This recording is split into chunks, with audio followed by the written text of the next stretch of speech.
Bentonville meeting that she referred to. I am a mom of Bentonville students. I have 4 kids. They're in 4th grade, 7th, 8th, and 9th. And just give you a little bit of personal background, and then I want to give you background on what we did as a parent community. I started homeschooling my children. I did that for about 5 years. We switched to private school after that. I was a teacher for several years, and I've taken the last year or so off to be home with my kids. But the past 2 years, my kids have been in Bentonville Public Schools. So I've done a little bit of everything.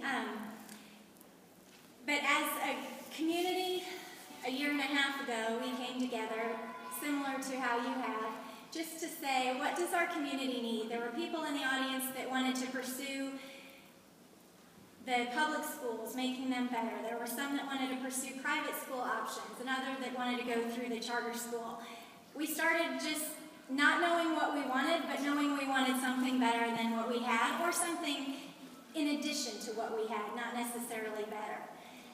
We researched. That's the first thing. And that's the first thing I think where you all are now. You need to find out what the parents of this community need and what you want.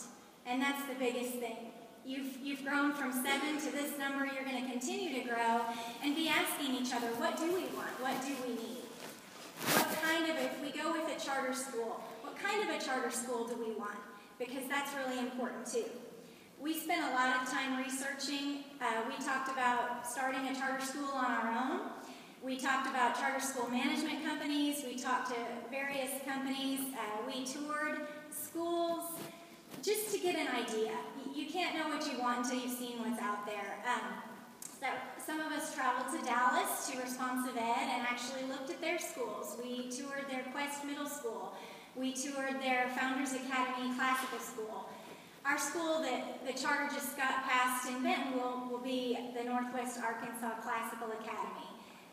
Of all the schools we looked at, we really liked Responsive Ed's classical school. Our community wanted something college prep, something that was going to challenge those kids that weren't being challenged in the public schools.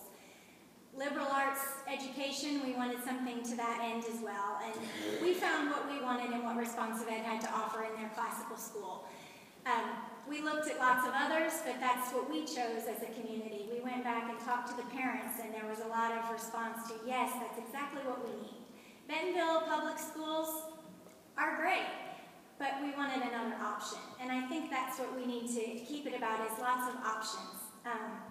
So first thing we did was research, tour schools, gather knowledge. You just want to find out what's out there. What is a charter school?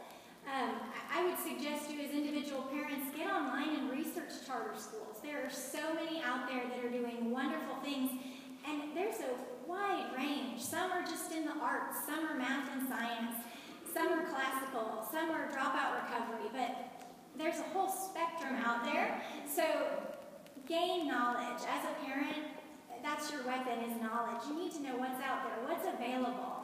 And listen and research. With the internet, we have no excuse to not be able to research. So do that. Find out what your community needs. And I stress what your community needs. You all are parents, and I know I'm a parent. That's what we think of first, what's good for my child. And that is important, and I think that's what drives all of us to be here. But if we're going to bond together and become a parent group that's effective, we can't always be looking out for our little Katie or Johnny. We have to decide, what does our community need? Because if you're bickering amongst yourselves about what you need and what my kid needs versus what your kid needs, you're never going to get anywhere either. So yes, of course you need to find out what your student needs, but you need to find out what this community needs. Because the pitch, when you pitch it to the school board and when you pitch it to the community, it's not going to be about what my kid Megan needs. That's honestly not going to throw the ball to anyone else, but it's going to be what's in my heart is what my child needs, and I'm going to join together with all these other parents, and as a community, we can pitch that as what we need as a community. And that's what's really going to be strong. We're going to be strong standing together. So first we have to research, find out what it is we need, but what our community needs. The other thing I want to talk about is really important, and it follows along this line.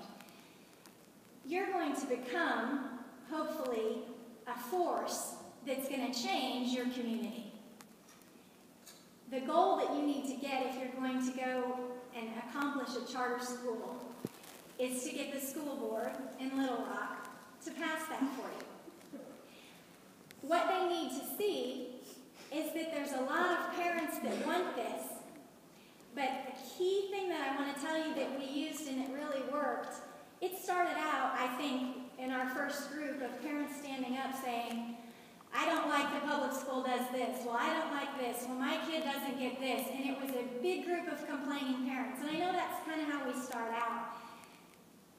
Complaining doesn't get results. I can tell you that, and those of you who've done it, you know it doesn't happen. I think we've tried that route and it doesn't happen. What you need to do as a parent group is find positive things to latch onto and push that. Because what you're doing isn't coming against the public school system, although it might feel like it at times. What you're doing isn't trying to butt heads with the politics of the area. You want to make it known that your voice is trying to help. We all want education to be better for our students and our community. And you need to find a positive mission statement or a platform to stand on that's positive. And I can't stress that enough. If you can get together and have a positive mission statement that we're here to help our community. We want to see what the public school is doing and help them be better. We don't want to come in and put a great school that's going to compete with you. We want to join with you. We want to have more options. Our community group, and you can look us up online or on Facebook, that is Parents Seeking Options. That's the platform we took. Not we want to come against our public schools, but we want options for parents. We want a college prep option. Yes, kids can get college prep in the public schools, but we want something that's specifically liberal arts that challenges those kids who might not be challenged in the traditional public school. So if you could join together and pick a mission statement that really conveys that positive message, I think you'll get a lot farther than just complaining about the things that aren't right. Even though that might be in the back of your mind, you want to do something better. So as you go out, I would just encourage you to keep that focus, that we need a platform to stand on. So when you're talking to school board members and you're talking to teachers, you can just have that positive message. That doesn't mean you can't let the representatives, the people know what your statement is. I'll give you an example. We had our school board elections, and one gentleman who was running for school board wrote us a letter of support for the charter school. Well, it turned into, in my district, a showdown between the existing school board member and this gentleman. And that existing school board member, we also asked to write a letter to support the charter schools, and she declined that.